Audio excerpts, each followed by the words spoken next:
Era el año 2018 y la vida de Isabela no era nada menos que una maraña de oro y mentiras. Tenía poco más de 30 años, una figura esbelta incluso con el peso de los 7 meses de gestación que cargaba, y los ojos verdes, siempre astutos, de quien guardaba una caja fuerte de secretos. En aquella época era la asistente ejecutiva y amante de larga data de Artur Montenegro, el implacable CEO de Montenegro Capital, una de las mayores gestoras de activos del país. Antes, no olvides dejar tu me gusta y cuéntame en los comentarios desde dónde estás viendo. El ambiente de trabajo de Isabela era el lujoso ático de cristal en la cima del edificio, donde las alfombras de lana persa amortiguaban el sonido de los zapatos carísimos, y la vista panorámica de Sao Paulo parecía un recordatorio constante del juego de poder que ella jugaba. Su vida era una danza delicada entre la fachada profesional y la sombría realidad de ser la mujer que vivía en la sombra, la verdadera madre del primogénito de Artur, Lucas.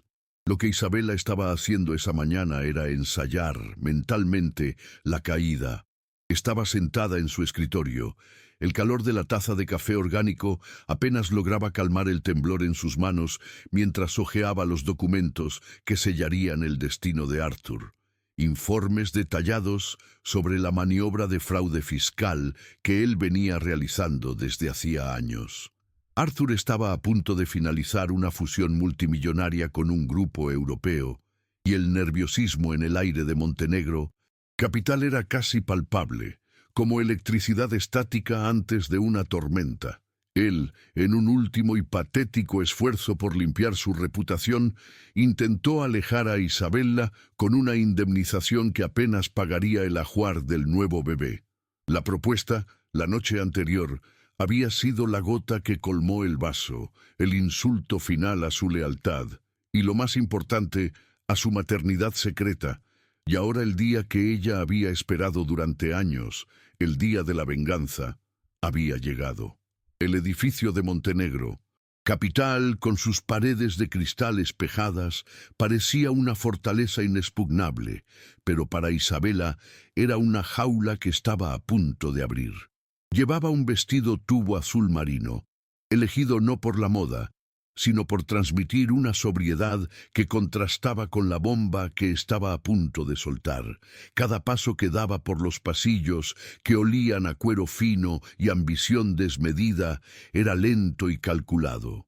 Notó a la señora Elvira en la recepción, una mujer de unos 60 años con un moño impecable y gafas de montura fina que parecían tener ojos propios, siempre observando, pero que, irónicamente, jamás percibió el drama que se desarrollaba bajo su nariz durante años.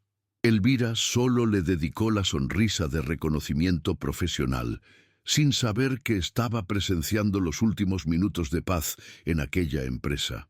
El silencio en la sala de Artur, donde la reunión de accionistas sería transmitida en vivo, era pesado.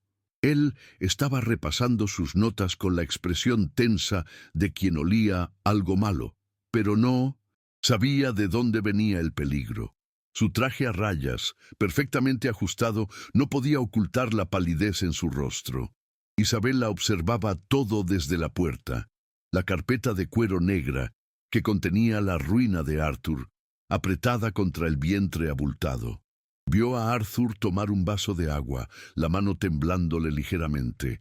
Era un hombre que exudaba control, pero en ese momento, incluso antes de que ella actuara, ya parecía estar desmoronándose bajo la presión de la fusión y, sin saberlo, de su propia inminente desgracia. Artur finalmente levantó los ojos y los fijó en Isabela. No era una mirada de cariño o complicidad. Era la frialdad cortante de un jefe que quería ver un problema resuelto, mezclada con el desprecio de quien estaba a un paso de deshacerse de una molestia. Hizo un seco asentimiento con la cabeza, lo que para ella sonó como un vete silencioso, la reafirmación de que era solo una pieza desechable en su juego de ajedrez financiero. En ese instante, una ola de náusea subió por la garganta de Isabela.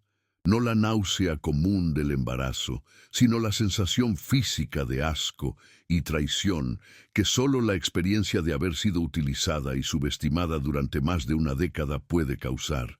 Respiró hondo, y el potente aire acondicionado de la sala, que normalmente la hacía temblar, pareció asfixiarla, haciendo que su pecho se apretara de una forma que solo el miedo y la adrenalina mezclados pueden lograr. Isabela, entonces, se acordó de Lucas, el niño de 7 años con los mismos ojos verdes de ella y la misma forma de boca de Arthur, el hijo que entregó en brazos de la esposa de Arthur, Diana, hace años, por un acuerdo silencioso de seguridad y posición. La imagen de la sonrisa de Lucas encendió una llama fría de determinación. No estaba allí solo por la venganza, estaba allí para garantizar que la fortuna que él construyó con mentiras fuera, de alguna manera, reorientada para el futuro de sus hijos. Apretó los dedos alrededor del cierre metálico de la carpeta. El clic seco y casi imperceptible, resonando en sus oídos como el disparo de un arma. La decisión estaba tomada, el punto de no retorno, y la adrenalina que corría en sus venas era la prueba de que estaba a punto de explotar la vida que ella misma ayudó a construir. El estudio improvisado en la sala de reuniones comenzó a cobrar vida. Se encendieron luces fuertes, haciendo que el reflejo de la ciudad en la ventana pareciera aún más distante e inalcanzable. Arthur subió al podio. Una sonrisa forzada y plásticamente perfecta pegada a su rostro, digna de un magnate a punto de cerrar el negocio de su vida. La cámara roja, que transmitía la reunión a los accionistas alrededor del mundo, se encendió, marcando el inicio de la catástrofe. Isabella se posicionó discretamente al lado de la puerta, manteniéndose en un punto ciego para Arthur, pero totalmente visible para la mesa directiva y para las cámaras. Notó la presencia de Diana, la esposa de Arthur, sentada en la primera fila, junto a Lucas. Diana, siempre impecable en sus tailleurs de diseño, ostentaba una expresión de orgullo y confianza, lo que solo aumentó la fría determinación de Isabella. Mientras Arthur comenzaba su discurso con la habitual retórica inflada sobre sinergia y crecimiento exponencial, Isabella observaba a los accionistas. Estaba el señor Machado, un señor de cabellos blancos y cejas espesas, conocido por su aversión a los riesgos, que estaba inquieto en la silla. A su lado, la señora Pereira, con 1900, sus gafas de lectura colgadas del cuello por una cadena de oro, parecía totalmente aburrida y concentrada en el celular, ajena al hecho de que, en minutos, sus acciones podrían convertirse en polvo. La atmósfera era de expectativa financiera, de fríos cálculos de ganancias, pero para Isabella el aire estaba cargado con el peso inmenso de una justicia personal a punto de ser servida. Sintió al bebé moverse, una patada fuerte y reconfortante, como si le recordara el motivo por el que estaba allí. El discurso de Arthur alcanzó su clímax. Hablaba con la voz vibrante y confiada de quien estaba en control absoluto del universo, dibujando un futuro de prosperidad inédita para Montenegro Capital tras la fusión.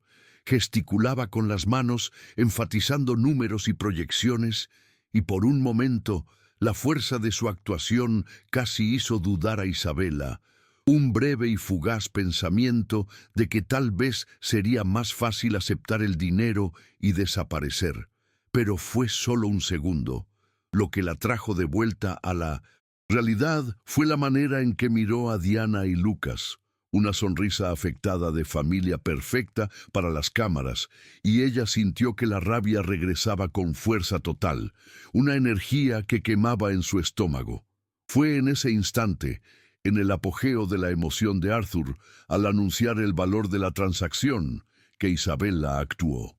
Se movió de la puerta al centro de la sala con una calma que era totalmente aterradora, pareciendo casi flotar, a pesar del vientre. El sonido de sus tacones, generalmente amortiguado, En ese momento pareció amplificado, cada golpe en el mármol sonando como un martillo. Arthur se detuvo a mitad de la frase, la boca abierta en una O muda de incredulidad y furia. La señora Pereira, finalmente desviando los ojos del celular, hizo una mueca de confusión. La cámara, siguiendo el movimiento, enfocó a Isabela. Su figura embarazada ahora el centro de todas las atenciones. Isabela no le dio a Arthur la oportunidad de hablar o de mandar a alguien a sacarla de la sala. Levantó la carpeta negra, abriéndola con un movimiento rápido y decidido que parecía ensayado miles de veces. De dentro sacó una pila de documentos gruesos, atados con una goma elástica, y los arrojó con fuerza controlada sobre la gran mesa de caoba. El ruido del papel cayendo sobre la superficie lustrosa resonó en el silencio que se instaló, ahogando el sonido de la voz de Arthur que intentaba, patéticamente, recuperar el control de la situación con un «Isabela, ¿qué significa esto?». Con la voz sorprendentemente calma y firme que contrastaba con la furia interna que la consumía, se dirigió directamente a la cámara. «Significa, Arthur, que antes de hablar de miles de millones de una fusión, debemos hablar de miles de millones que nunca fueron declarados», señaló los documentos, sus ojos fijos en los de Arthur, que ahora estaban muy abiertos por el pánico puro. «Estos son los registros de años de fraude fiscal, lavado de dinero y uso de empresas fantasma en paraísos fiscales.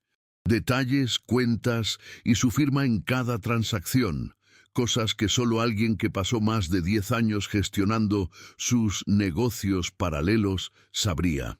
El señor Machado, el accionista cauteloso, se inclinó en la silla, jalando los documentos hacia sí con las manos temblorosas. La señora Pereira soltó el celular y el silencio de la sala se transformó en un zumbido de murmullos asustados. El rostro de Arthur se puso de un tono púrpura enfermizo. La sangre parecía haberse ido de sus venas y agarró el podio con tanta fuerza que los nudillos de sus dedos se pusieron blancos. Estaba completamente desnudo ante el mundo corporativo. Era evidente que la bomba de los documentos fiscales por sí sola ya era suficiente para desmantelar su carrera y la fusión, pero Isabela aún no había terminado.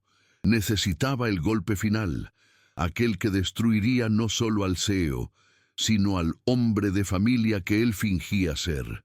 Mientras los murmullos se transformaban en gritos ahogados de accionistas choqueados y algunos intentaban alcanzar los teléfonos, ella respiró hondo, sintiendo el fuerte olor a pánico y sudor en el ambiente lujoso. Dio un paso adelante, haciendo que su gran vientre quedara aún más en evidencia frente a las cámaras. Esta vez sacó de la carpeta un sobre más pequeño de papel crema, sellado con el logotipo discreto de un laboratorio de genética de altísima reputación. Sus ojos se movieron rápidamente hacia Diana, que estaba paralizada en la primera fila, la sonrisa de orgullo transformada en una máscara de horror absoluto. «Pero espere, Arthur», dijo Isabela, su voz ahora más baja, casi un susurro que, por increíble que parezca, capturó la atención de todos. «Montenegro Capital no es la única cosa que usted construyó con mentiras».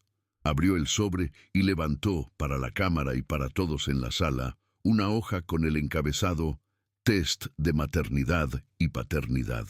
La sala estaba ahora en un silencio absoluto, un silencio que parecía tener peso y olor, un olor metálico de desastre inminente. Isabela sostuvo el papel del test de ADN frente a su cuerpo, como si fuera un escudo, o mejor, un arma.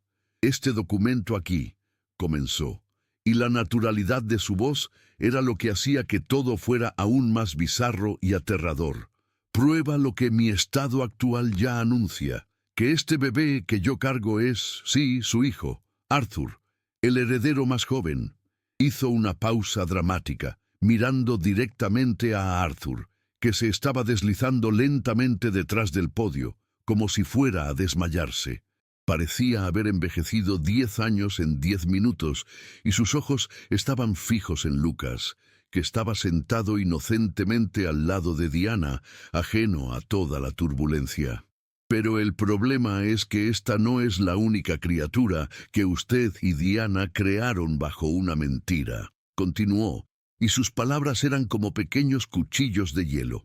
Señaló al hijo mayor, Lucas, que vestía un pequeño blazer y parecía confundido con el repentino enfoque sobre él. El test comprueba, de forma irrefutable, que yo soy la madre biológica de Lucas Montenegro, el primogénito, el que usted presentó al mundo como el hijo de Diana. La respiración de Diana, hasta entonces contenida, escapó en un sonido agudo, casi un gemido de dolor puro. El señor Machado dejó caer los documentos de fraude fiscal, y el sonido de las hojas revoloteando fue el único ruido que rompió la tensión opresiva. La reacción de Diana fue el ápice del horror humano en medio de aquel escenario de vanidad corporativa. Su rostro, antes perfectamente, maquillado e inexpresivo, se contorsionó en una mezcla devastadora de shock, negación y un dolor que parecía desgarrar su alma. Se levantó de la silla de forma brusca, derribándola con un estruendo. No miró a Arthur, no miró a Isabela. Sus ojos estaban fijos en Lucas, que, asustado por la gritería y la tensión repentina, comenzó a llorar. Diana parecía haber percibido allí, frente a todos, no solo la traición de su marido, sino la telaraña de mentiras en que vivió, y peor, el hecho de que la mujer que ella odiaba en secreto era la madre de su hijo.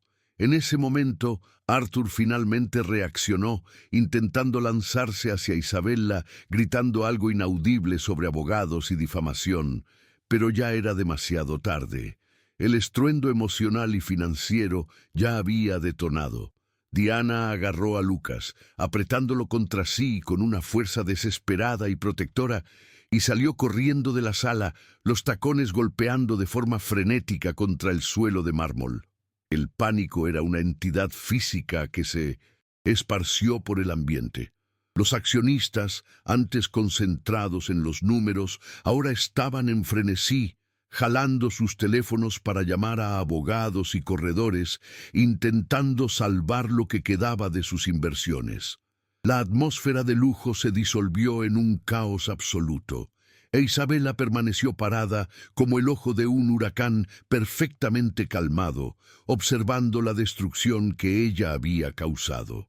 Mientras el pandemonio engullía la sala, las cámaras continuaban encendidas, transmitiendo el colapso de Arthur Montenegro en vivo para el mundo financiero. Los reporteros, que estaban en los bastidores, comenzaron a invadir la sala, transformando el evento corporativo en un circo mediático instantáneo. Arthur fue rápidamente rodeado por guardias de seguridad y luego por sus abogados, todos gesticulando frenéticamente, intentando apagar el incendio incontrolable que se propagaba. La escena era surreal. La élite del mercado financiero mundial en pánico, el CEO siendo arrastrado lejos como un criminal, e Isabella, la mujer embarazada en medio de todo, observando con una calma casi mórbida. Lo que era más choqueante, sin embargo, no era el miedo o la rabia en los rostros de los hombres de traje, sino el vacío repentino que se apoderó de Isabella.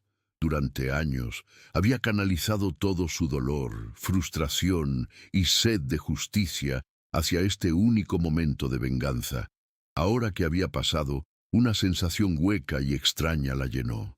Había destruido la vida de Arthur, expuesto la farsa, garantizado que él ya no pudiera usar el nombre Montenegro para esconder sus crímenes. Pero al mirar el lugar donde Diana y Lucas estaban sentados, no sintió la euforia esperada. Sintió solo el peso de la soledad y la percepción fría de que la ruina de Arthur era, en parte, la suya propia. El aire en la sala de reuniones, antes saturado con el perfume caro de Diana y el olor metálico de tensión, ahora tenía un olor fuerte a sudor, papel mojado y desesperación. Uno de los accionistas, el señor Machado, estaba con la mano en el pecho jadeando. Parecía que el shock del fraude fiscal y de la revelación familiar le estaba causando un ataque. Isabela desvió la mirada. Había alcanzado su objetivo, y ahora la escena a su alrededor ya no era un acto de justicia, sino solo una tragedia humana y financiera. Sus pies estaban empezando a doler bajo el peso del embarazo y de la adrenalina que finalmente comenzaba a disiparse. Se dio la vuelta lentamente, ignorando los flashes incesantes de las cámaras de los reporteros que intentaban acercarse. El camino de vuelta a la puerta parecía increíblemente largo, y la sala, a pesar de estar abarrotada, parecía haberse transformado en un túnel oscuro. Nadie intentó detenerla. Todos estaban demasiado ocupados intentando salvar sus propios pellejos o entender la magnitud del escándalo. Al pasar por la puerta, le dio una última mirada a Arthur, que estaba siendo prácticamente arrastrado por sus abogados, el rostro de él en una expresión de odio, tan puro e impotente que parecía haber sido esculpido en piedra. El odio, sin embargo, no la afectó. En ese instante, ella era solo una mujer embarazada y exhausta, dejando atrás los escombros de una vida de mentiras. El trayecto de vuelta al ascensor ejecutivo fue extrañamente desierto. La señora Elvira, la recepcionista con ojos de águila, estaba de pie, las gafas temblándole en la nariz, mirando fijamente al pasillo de donde venían los gritos ahogados y las sirenas que ya se acercaban en planta baja. Elvira ni siquiera registró el paso de Isabela, lo que era un logro, ya que la mujer solía notar hasta el cambio de humor del café. Isabela apretó el botón del ascensor y la puerta espejada se abrió para ella, reflejando su imagen. Una mujer embarazada, impecable en el vestido azul marino, pero con una tensión visible en los hombros. Cuando el ascensor comenzó a descender, el movimiento brusco hizo que su estómago se revolviera nuevamente. Apoyó la frente en el cristal frío del espejo. Afuera, en el horizonte de la ciudad, el sol de la mañana brillaba despiadadamente, como si el día estuviera perfectamente normal, ajeno al colapso de un imperio que se desarrollaba en el ático. Podía oír los murmullos ahogados subiendo por el conducto de ventilación, fragmentos de frases como fraude, ADN y escándalo. El sonido del ascensor, deslizándose suavemente, contrastaba con el caos que dejaba atrás, proporcionando un aislamiento temporal y bizarro, como si estuviera flotando entre dos mundos, el de la destrucción y el de la incertidumbre. Al salir del ascensor en la planta baja, Isabela fue golpeada por la luz natural y por un murmullo ensordecedor que venía de la calle. La escena afuera era de histeria total. Una multitud de reporteros y curiosos estaba acampada en la acera, algunos sosteniendo micrófonos con logotipos de cadenas de TV, otros empuñando celulares.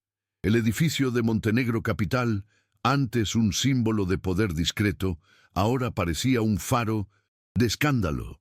Se dio cuenta de que necesitaba mezclarse rápidamente con la multitud o sería inmediatamente engullida por la prensa.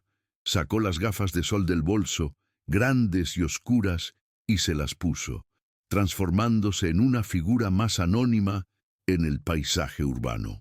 Al atravesar el vestíbulo, pasó junto a un grupo de becarios aterrorizados que murmuraban sobre el precio de las acciones desplomándose.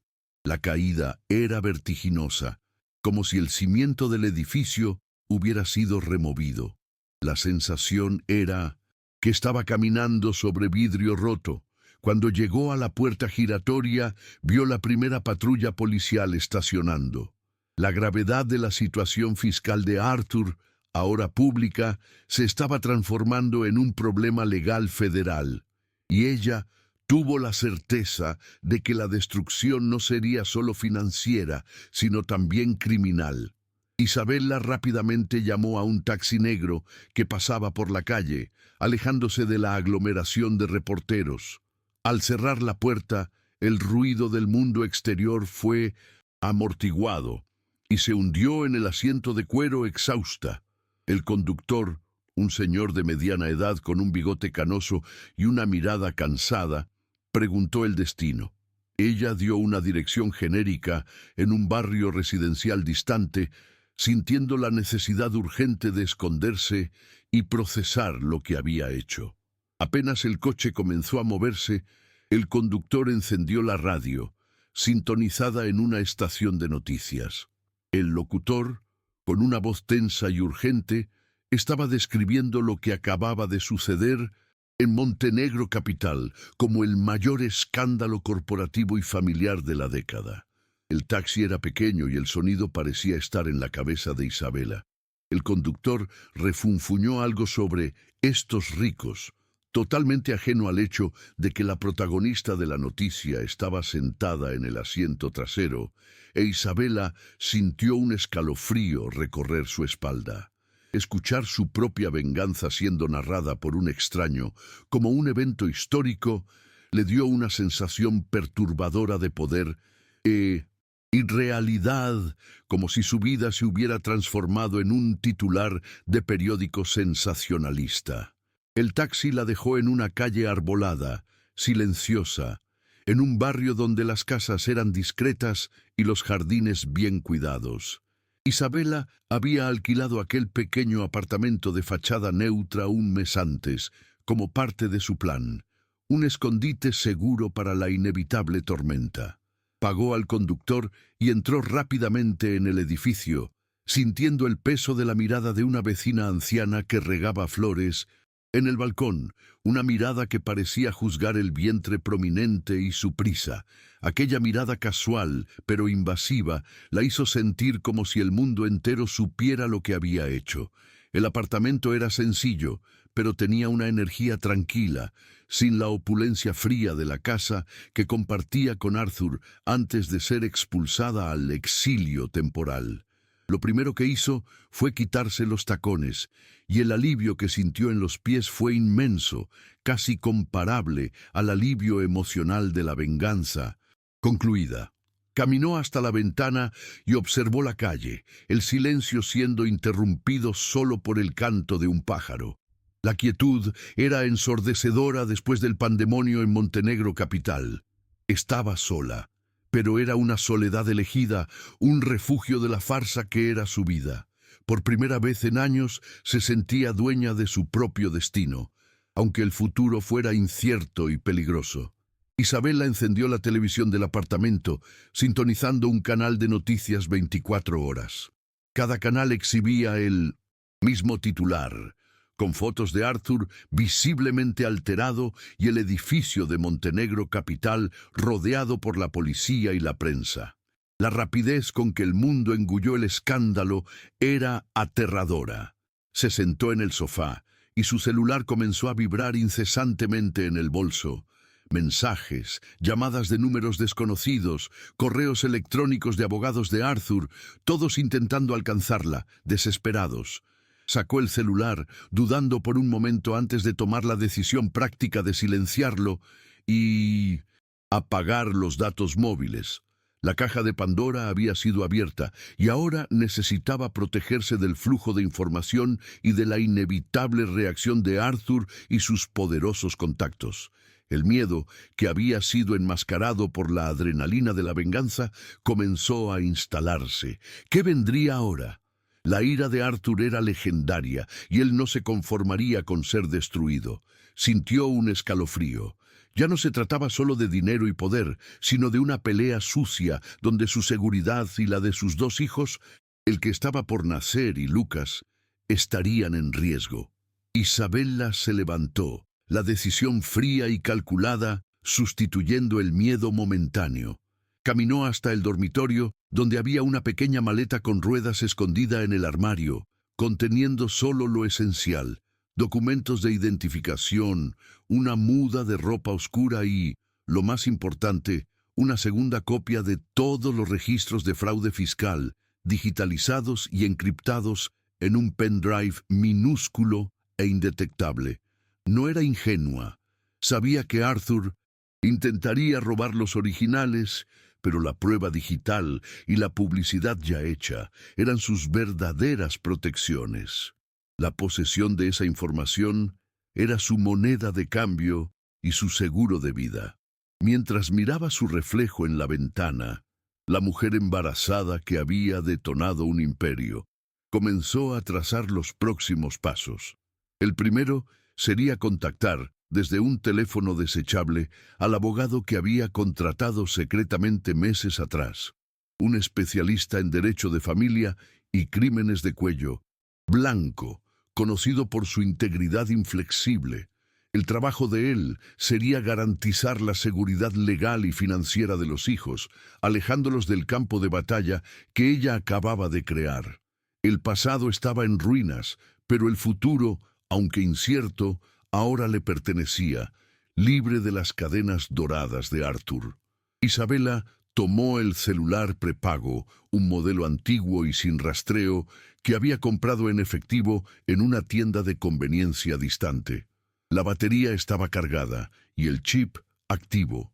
Se sentó a la mesa de la cocina, los nervios a flor de piel, pero la mente afilada como nunca. Marcando el número del doctor Alcántara, su abogado, esperó. La línea sonó 3 veces antes de que la voz grave y profesional de él atendiera. El doctor Alcántara era un hombre conocido en el medio jurídico por su frialdad calculada y por no impresionarse con poder o dinero, lo que la tranquilizaba. «Doctor Alcántara, soy yo. La operación ha sido concluida», dijo Isabela, su voz baja y un poco ronca por la tensión. Oyó un suspiro del otro lado de la línea, un sonido de resignación profesional, como si ya esperara el circo que vendría. Él la instruyó a mantener el teléfono apagado, a no atender llamadas de números desconocidos y, crucialmente, a no volver a ningún lugar que Arthur pudiera rastrear, principalmente la casa que ella había dejado. «La tormenta solo está comenzando, Isabela», advirtió con la voz seria. «Arthur va a usar todo el poder que le queda para silenciarte, pero las pruebas están ahí. Ahora, nuestra prioridad es tu seguridad y la de los niños». Después de la llamada, Isabela regresó a la sala, encendiendo nuevamente la televisión, pero bajando el volumen, transformando el noticiero en un ruido de fondo. Observó las imágenes de los gráficos de acciones de Montenegro Capital. La línea caía en un ángulo de 90 grados, una caída libre aterradora que simbolizaba la destrucción instantánea de miles de millones en valor de mercado. Los expertos financieros en la TV parecían aturdidos, intentando darle sentido a la calamidad, pero fallando miserablemente. Un comentarista, con el ceño fruncido por la incredulidad, llamaba a Arthur el nuevo Ícaro corporativo, quemado no por el sol, sino por su propia sombra. La cobertura sobre el lado familiar era aún más voraz. El rostro de Diana estaba en destaque, capturado en el momento exacto de su pánico, junto a una foto antigua y sonriente de Lucas. Isabela sintió una punzada de algo que no era arrepentimiento, sino quizás una tristeza fría por el dolor de la otra mujer, que también era una víctima en la historia de Arthur. Sin embargo, rápidamente reprimió ese sentimiento. Diana sabía muchas cosas, o al menos eligió la ignorancia conveniente durante años. La verdad, cruel como era, necesitaba salir a la luz para que todos fueran, finalmente, libres, aunque fuera una libertad dolorosa y llena de escombros. El cansancio del día, la adrenalina y la tensión acumulada comenzaron a pasar factura. Isabela se acostó de lado en el sofá, acariciando distraídamente el vientre. El bebé, que estuvo activo durante el caos en Montenegro Capital, ahora estaba calmado, como si también hubiera agotado su energía con la madre. Sentir el contorno suave de su hijo allí, seguro en su vientre, era el único ancla que tenía en la realidad, un recordatorio físico e innegable del futuro por el que estaba luchando para proteger. Este bebé, El último hijo de Arthur sería criado con la dignidad y la verdad que el sistema de mentiras de Arthur nunca permitiría. Cerró los ojos y las imágenes de la sala de reuniones volvieron. El rostro morado de Arthur, el grito ahogado de Diana, el silencio aturdido de los accionistas. Había alcanzado el objetivo de su venganza, y ahora la sensación era de un alivio lento, pesado y, más que todo, irreversible. No había vuelta atrás. Lo que la sorprendió fue la falta de euforia. No era un triunfo alegre, sino una liberación conquistada a un costo emocional altísimo. Aquel día no era el fin, sino un punto de inflexión violento, donde su vida y la de sus hijos había sido redefinida por la valentía de exponer la verdad, por muy fea que fuera. El crepúsculo cubrió la ciudad, y con la oscuridad vino la paranoia. En el apartamento seguro, Isabela estaba inmóvil.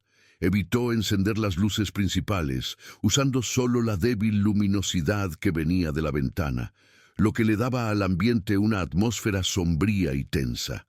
Se sentía como un blanco, a pesar de todas las precauciones. La furia de Arthur que había visto en sus ojos era algo que no se disiparía fácilmente.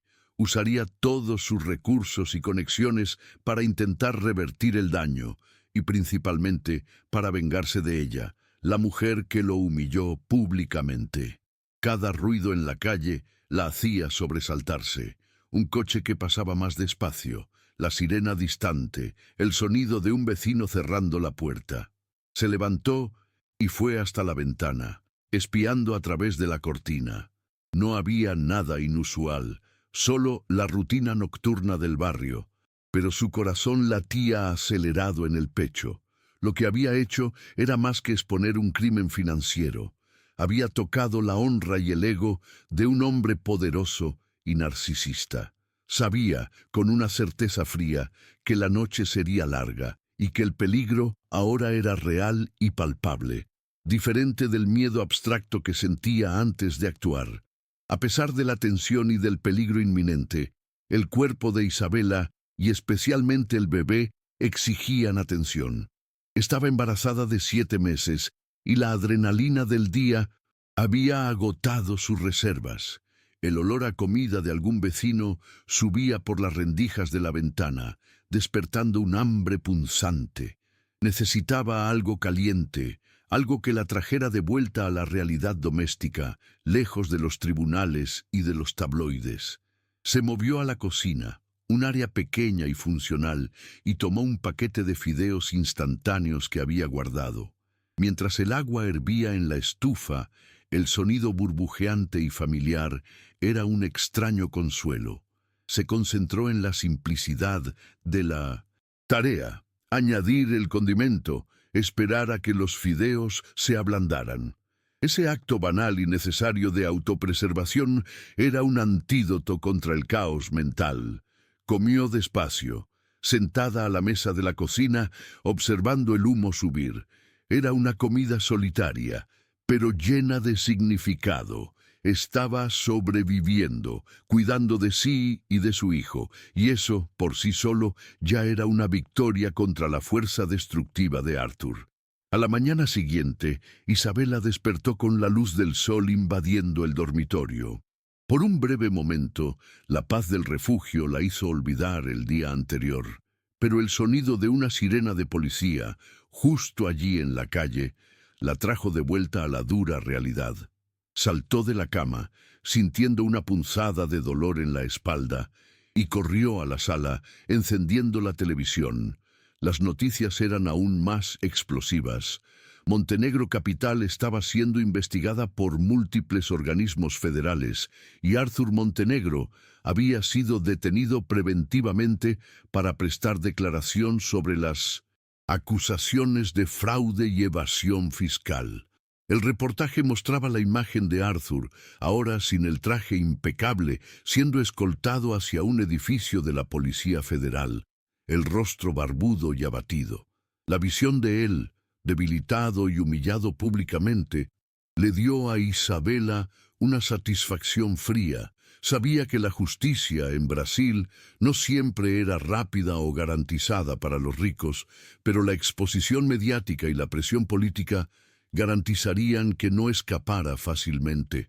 El doctor Alcántara había sido eficiente y las pruebas que ella entregó eran irrefutables. El precio de la venganza era alto, pero la libertad de vivir lejos de la sombra de aquel hombre y con la verdad sobre sus hijos era inestimable.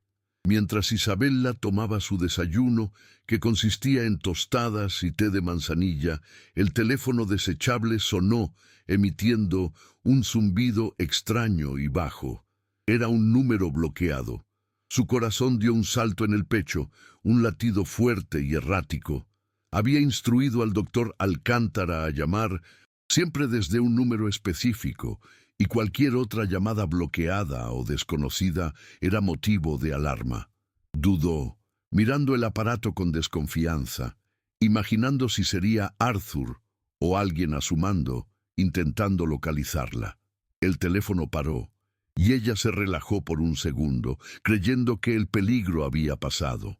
Pero inmediatamente volvió a sonar. La insistencia la convenció de que no era un error. Armándose de valor y pensando que podría ser alguna información urgente, atendió, con la voz baja y cautelosa. ¿Aló? El silencio del otro lado de la línea se extendió por algunos segundos agonizantes, llenos solo de la ligera estática.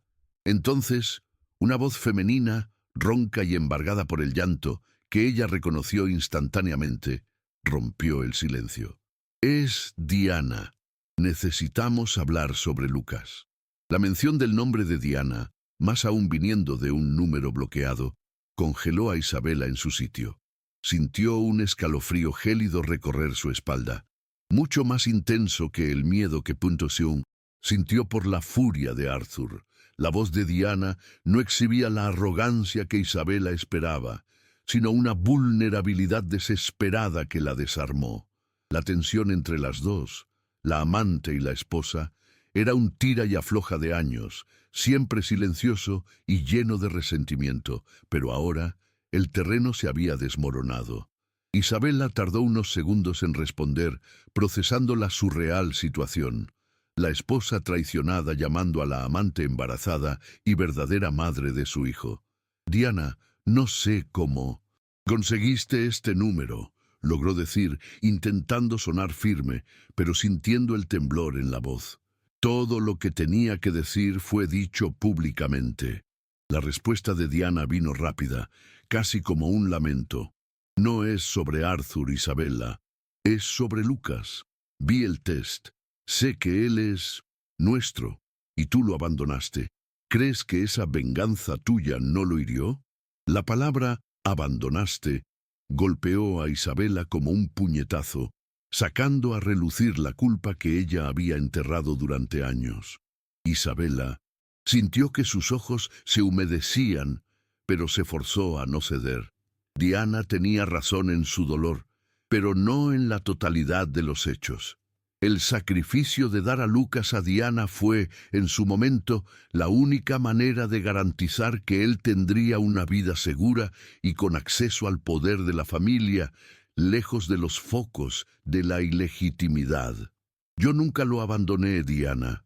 Yo garantice su seguridad.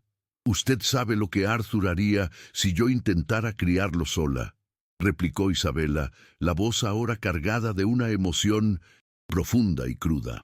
Y ahora, si usted realmente se preocupa por él, necesita dejar de llamar y comenzar a protegerlo de la suciedad que Arthur va a intentar lanzar. Diana, al otro lado, sollozó, pero la voz se estabilizó. El instinto maternal superó la rivalidad y el odio. No sé qué hacer. Él está preguntando por qué su padre no vuelve a casa. Él vio las noticias.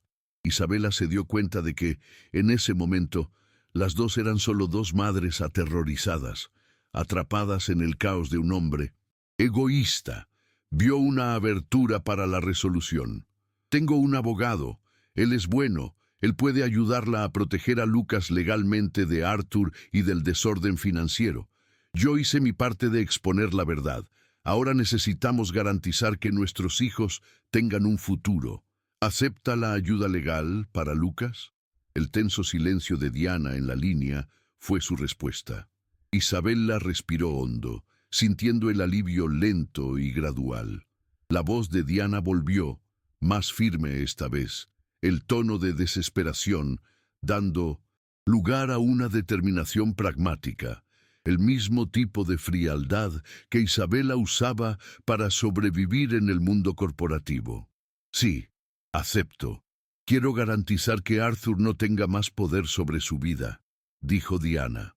Era una rendición, pero también el inicio de una alianza improbable, forjada en el fuego de la traición y de la maternidad compartida. Isabella se dio cuenta de que, en el fondo, Diana era tan víctima del ego de Arthur como ella, solo por medios diferentes. Isabella proporcionó el contacto del doctor Alcántara, instruyendo a Diana a usar el teléfono fijo para la primera llamada y a mencionar el nombre de código que habían combinado. Él sabrá qué hacer. Sea honesta y siga sus instrucciones, Diana. Su foco ahora es la estabilidad emocional y legal de Lucas y garantizar su parte en la fortuna que Arthur no consiguió esconder. La conversación terminó con un «gracias» susurrado de Diana, un reconocimiento que valía más que cualquier indemnización. Isabella colgó el teléfono y lo tiró sobre el sofá.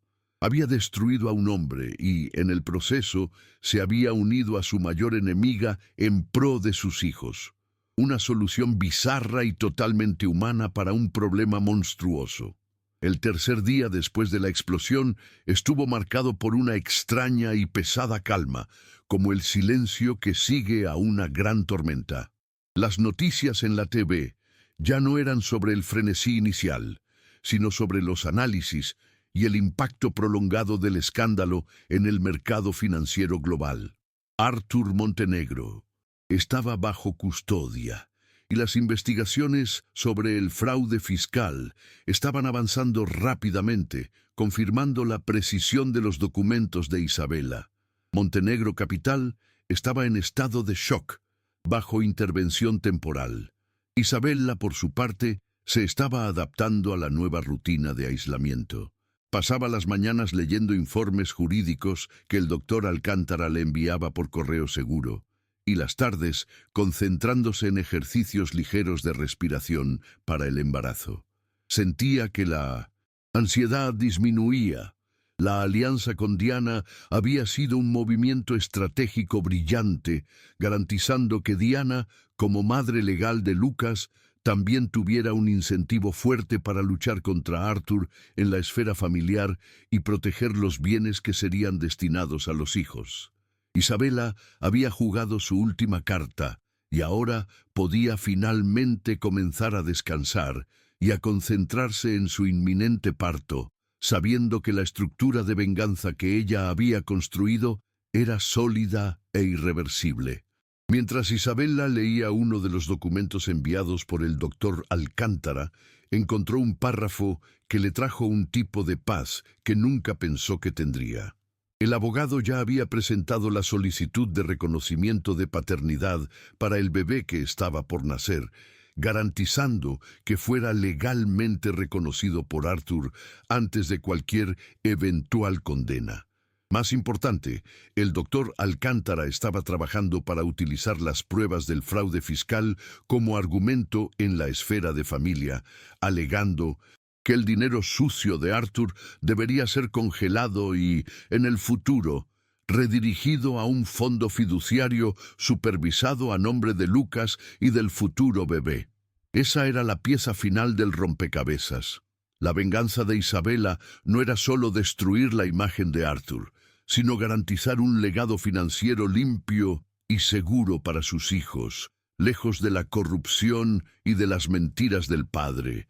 Estaba garantizando que el poder y el dinero que él usó para controlarla y a su vida se volvieran contra él y sirvieran. Irónicamente, al propósito de sustentar a la prole que él intentó descartar.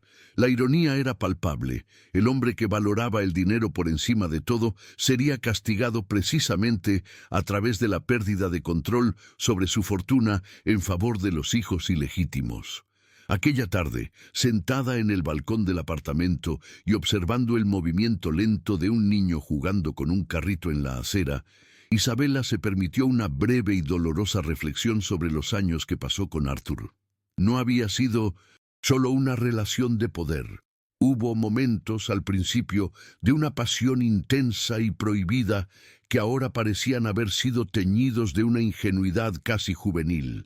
Recordó el olor de su perfume, la manera en que él solía sostener su mano por debajo de la mesa durante reuniones aburridas, las pequeñas señales de humanidad que ella usó para convencerse de que él la amaba. Ese recuerdo pasajero, sin embargo, era rápidamente suplantado por la imagen de él intentando comprar su silencio con una indemnización irrisoria, tratándola como un error caro a ser borrado. Lo que ella había sentido por él se transformó en una mezcla fría de pena y repulsión. El Arthur que ella amó o que ella pensó amar nunca existió. Había solo un predador, un hombre que veía a las personas como activos o pasivos. El dolor de esa realización ya no era agudo, sino más bien una cicatriz antigua que le recordaba la fuerza que necesitó tener para liberarse de las ataduras de aquella ilusión. El bebé se movió, dentro de ella con una fuerza renovada, una patada decidida que sacó a Isabela de sus divagaciones melancólicas. Era un recordatorio físico y urgente de que su foco necesitaba estar en el presente y en el futuro, no en las ruinas del pasado. Tocó el vientre, esbozando la primera sonrisa genuina que daba en días. El instinto de protección maternal era su nueva brújula, más fuerte que cualquier venganza o resentimiento. Se sentía la arquera que había disparado la flecha y ahora estaba solo, esperando el impacto final. Se levantó y fue hasta el dormitorio, abriendo la cuna portátil que había montado. La simplicidad de la ropita blanca y de las mantas suaves contrastaba drásticamente con la complejidad y la suciedad del mundo de Arthur. Ya no quería lujo o poder prestado, quería paz, seguridad y la oportunidad de criar a sus hijos en un ambiente donde la verdad no fuera una mercancía prohibida. Aquella cuna representaba el nuevo capítulo, limpio y seguro, que ella había luchado por garantizar. Algunos días después, la calma fue sutilmente perturbada por el noticiero.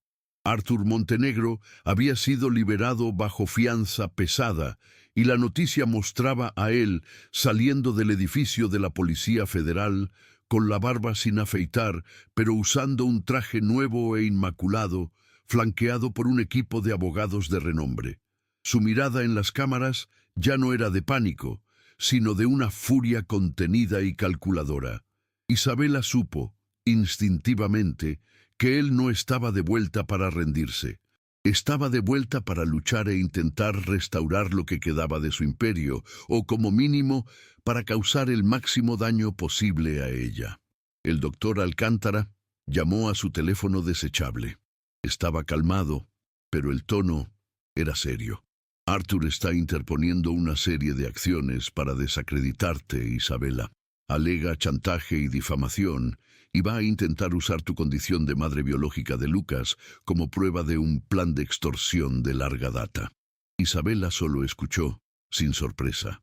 Era la táctica clásica de Arthur, invertir la narrativa y transformar a la víctima en villana.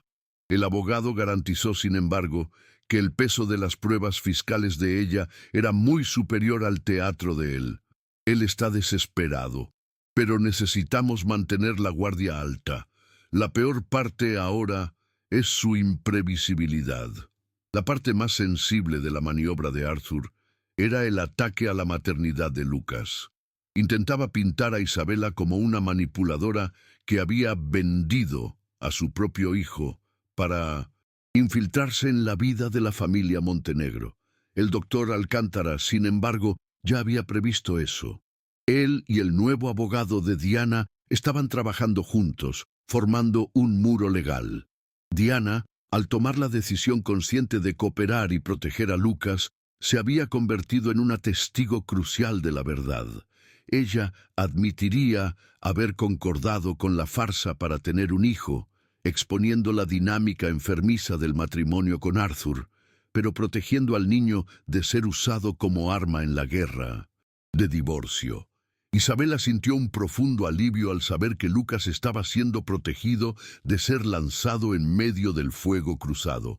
Ella, Diana y Alcántara formaban un trípode de defensa que Arthur no esperaba. Ella sabía que la sociedad la juzgaría por haber entregado a su hijo en el pasado, pero esa era una batalla que estaba preparada para enfrentar. La verdad era que en ese momento las dos madres estaban luchando por el mismo objetivo: el bienestar y la seguridad de Lucas y del bebé que estaba por llegar.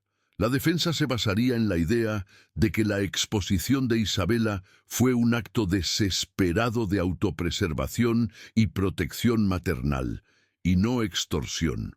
El doctor Alcántara, en una llamada subsecuente, informó a Isabela que había recibido algo destinado a ella, enviado por Diana a través de un servicio de entrega seguro y discreto. Era una pequeña caja de madera, barnizada, que Arthur solía mantener cerrada con llave en la oficina en casa. Diana la había encontrado durante una limpieza frenética de sus pertenencias antes de salir de la mansión. El abogado estaba reacio a abrirla y la instruyó a tener cuidado. Isabela sintió que la sangre se le helaba. ¿Por qué Diana le enviaría algo de Arthur a ella? Cuando la caja llegó a su apartamento, era sorprendentemente ligera. Isabela la llevó a la mesa de la cocina y, tras una inspección cuidadosa, abrió la tapa. Dentro había solo una cosa: una carta, escrita a mano, amarillenta por el tiempo. Era la letra de Arthur, pero no la firma fría de CEO. La carta estaba fechada 7 años antes, justo después del nacimiento de Lucas, y estaba dirigida a Diana, pero nunca enviada. Era una confesión de Arthur, en un momento raro de vulnerabilidad, sobre el dolor que sentía al tener que esconder de Diana la verdad sobre la maternidad de Lucas, y cuánto temía que Isabela algún día expusiera todo. Isabela leyó la carta de Arthur y una ola de emociones la golpeó. No era una confesión de amor, sino una prueba devastadora de su miedo y de su control. Escribía sobre cómo el acuerdo con Isabela era necesario para garantizar al heredero perfecto, pero confesaba el terror de ser expuesto. La carta era un artefacto único, una ventana a la mente perturbada de Arthur, y una prueba incontestable de que la farsa de Lucas no era un plan de chantaje reciente de Isabela, sino una arquitectura de mentiras que Arthur venía sosteniendo durante años. La ironía era cortante.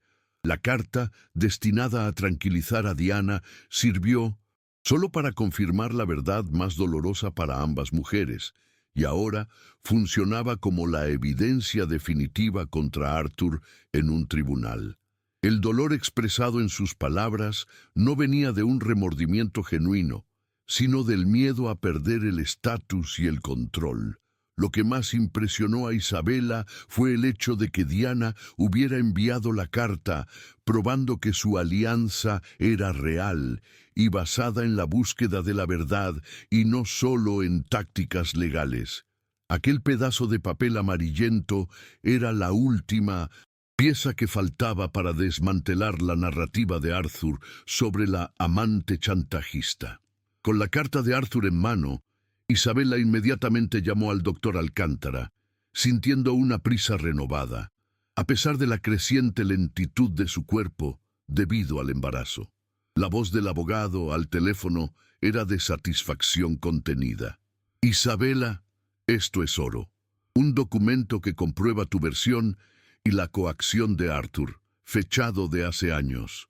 Esto aplasta la alegación de chantaje de él. El abogado instruyó a Isabela a no tocar más la carta y a entregarla a un mensajero de confianza que él enviaría inmediatamente para su registro en notaría, garantizando su autenticidad legal. Alcántara le dio la actualización más importante. El Ministerio Público estaba avanzando con las acusaciones fiscales y las posibilidades de que Arthur fuera arrestado y enfrentara una larga pena eran altísimas. También informó que el acuerdo de custodia y división de bienes entre Isabela y Diana, visando la protección de Lucas y del bebé, estaba casi finalizado, garantizando una seguridad financiera significativa para los niños y, consecuentemente, para Isabela.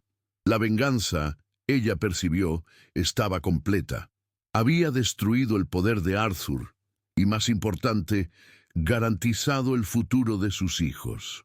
El alivio que sintió fue tan grande que necesitó sentarse, sintiendo las piernas temblorosas.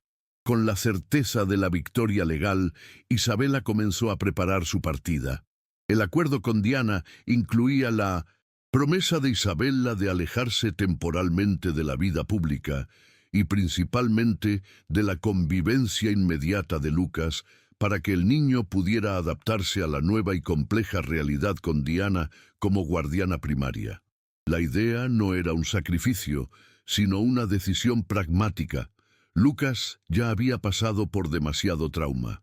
Vendió el apartamento alquilado y con el dinero que el doctor Alcántara transfirió a una cuenta segura en el extranjero, compró pasajes para una pequeña ciudad costera en 1830.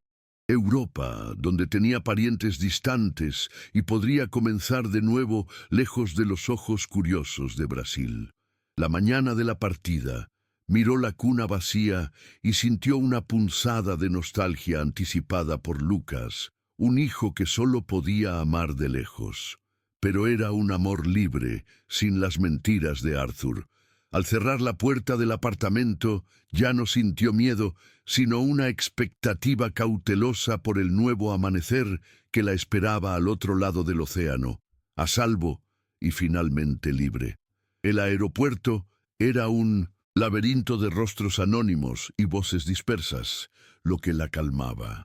Isabela usaba ropa cómoda, disimulando el vientre de 7 meses con un abrigo suelto, y cargaba solo una maleta de mano, símbolo de su nueva vida minimalista y clandestina.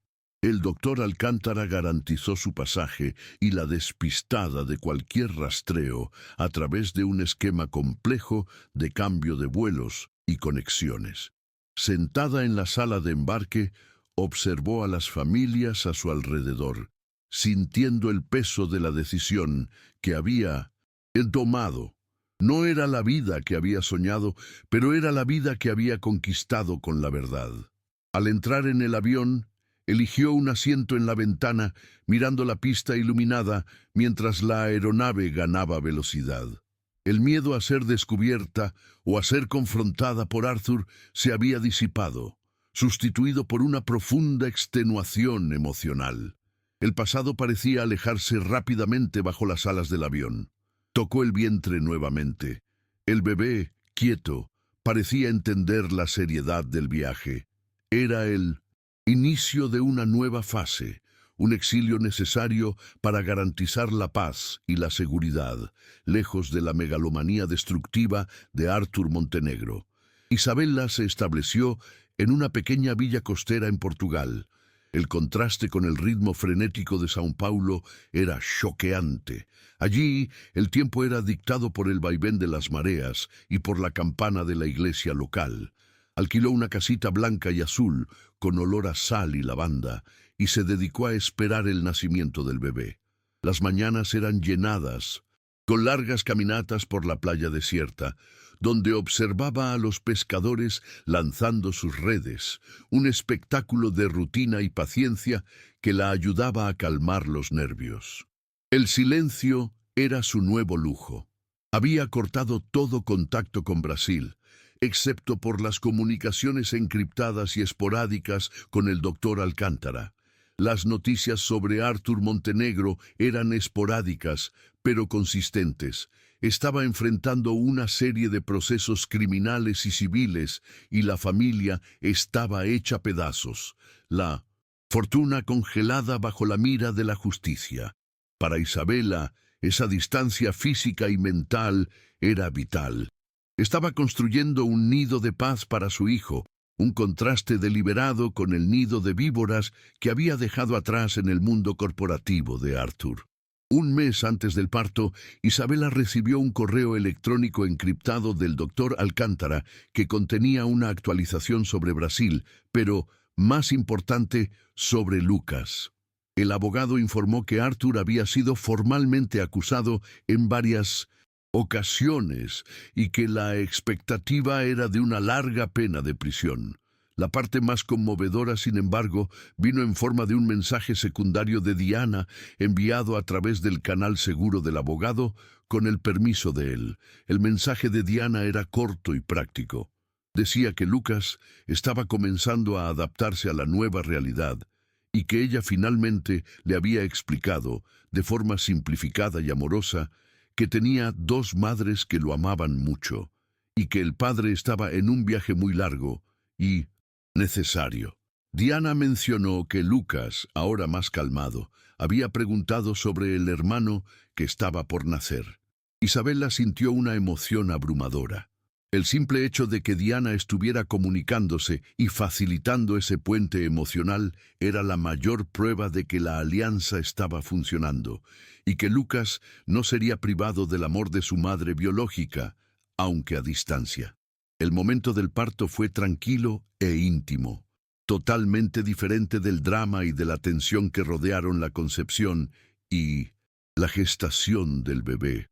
En la pequeña maternidad de la ciudad, rodeada solo por enfermeras amables que hablaban un portugués cantado y suave, Isabela dio a luz a un niño sano. Lo llamó Pedro, un nombre simple y fuerte que contrastaba con la opulencia de los nombres de la familia Montenegro. Cuando sostuvo a Pedro en sus brazos por primera vez, el olor a bebé y la fragilidad de la vida la inundaron con una sensación de plenitud. En ese momento, toda la venganza, el fraude, el caos corporativo y el dolor del pasado parecieron disolverse. Arthur estaba en prisión, su imperio se desmoronaba y ella estaba segura, con sus hijos protegidos por la ley. Pedro era el símbolo de su victoria final, un futuro libre, construido sobre la verdad, por muy dura que fuera. El peso de los 7 meses de gestación y del plan de venganza había desaparecido, sustituido por el peso suave y real de su hijo recién nacido.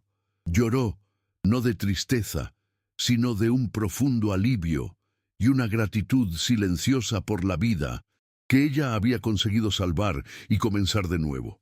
Después del nacimiento de Pedro, Isabela tomó la decisión final de disociarse de su pasado.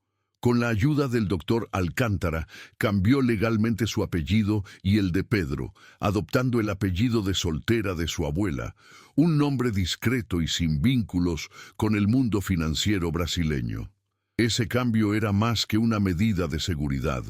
Era un ritual de paso, sellando el fin de la Isabela que fue la amante y la asistente, y marcando el inicio de 1900. La mujer que era solo madre y sobreviviente. Se dedicó enteramente a Pedro, encontrando una paz sorprendente en los cuidados básicos de la maternidad. El ruido del mar y la rutina simple de la villa eran el telón de fondo perfecto para su recuperación. Sabía que la historia de Lucas y el dinero congelado la mantendrían ligada a Brasil y a Diana, pero la distancia física y el tiempo le daban el espacio necesario para curar las heridas. Cada día, al ver a Pedro sonreír, tenía la certeza de que el dolor de exponer la verdad valió la pena. El horror de aquel día en el ático de cristal había dado lugar a la belleza tranquila de una vida simple y honesta. 6 meses después del nacimiento de Pedro, mientras el bebé dormía tranquilamente en la cuna, Isabela recibió otro correo electrónico del canal seguro. Esta vez era solo un archivo de audio de Diana. Curiosa y tensa, Isabela se puso los auriculares. El audio era de Lucas. La voz de niño, que solo conocía por fotos, era clara y alegre. Estaba cantando una canción de cuna torpe para Pedro, que él había grabado para el hermano que nunca había visto, pero que sabía que existía. Diana añadió una breve nota de texto. Lucas está bien. Él me pregunta por ti. Adjunto. La orden final del juez. Arthur fue condenado. Isabela abrió el documento. La sentencia era pesada y la congelación de los bienes había sido mantenida, con el dinero siendo destinado al fondo fiduciario de los hijos. El desenlace estaba completo, pero lo que realmente la conmovió fue la canción de Lucas. Aquella demostración de cariño, mediada por Diana, era la prueba de que la humanidad había prevalecido sobre la destrucción. La venganza había terminado en una solución práctica y, sorprendentemente, en una forma bizarra de familia expandida. Casi un año pasó desde el día del escándalo, y la vida de Isabela se había establecido en un ritmo predecible y seguro. Pedro ya gateaba por la casa, y el sol de la mañana era una constante en la villa. Un día, mientras volvía de la panadería con una bolsa llena de panes calientes, vio a una mujer sentada en un banco en la plaza central, mirando el mar. La mujer estaba bien vestida, pero parecía fuera de lugar en la modesta plaza. Al acercarse, el corazón de Isabela se detuvo. Era Diana. El encuentro no fue planeado. Diana había descubierto el paradero de Isabela a través de rastros digitales dejados por el abogado y viajó sola. No hubo gritos ni drama, solo un silencio pesado lleno del sonido de las olas. Diana se levantó y caminó hacia Isabela. Sus ojos ya no tenían el brillo de superioridad de antes, sino la calma triste de quien también se había reconstruido. Isabela sintió el olor del perfume caro de Diana, una nota de extraña nostalgia, y supo que la antigua rivalidad estaba muerta. Se sentaron en un pequeño café en la esquina. Diana pidió un té de menta e Isabela un café expreso, observando la facilidad con que las dos estaban compartiendo una mesa, algo impensable un año antes. Diana fue directa. Vine porque necesitaba verte, necesitaba agradecerte por haber tenido la valentía que yo nunca tuve. Confesó que, en el fondo, siempre supo de alguna parte de la verdad, pero optó por la ignorancia para mantener el estatus. Habló sobre Lucas, sobre cómo estaba en terapia, pero adaptándose bien, y sobre cómo miraba las fotos de Pedro con curiosidad. Él sabe que eres la mamá de lejos, y eso es suficiente por ahora. Él está libre de las mentiras. Diana extendió la mano en la mesa y tocó el brazo de Isabela, un gesto de tregua. Arthur está donde se merece. La venganza de ustedes nos liberó. La conversación duró solo 1 hora, pero fue el cierre que Isabela necesitaba para enterrar el pasado de una vez, y la prueba de que la destrucción había generado una forma distorsionada, pero real, de justicia y reconciliación. Si te gustó esta historia, deja un me gusta y suscríbete al canal para seguir las próximas.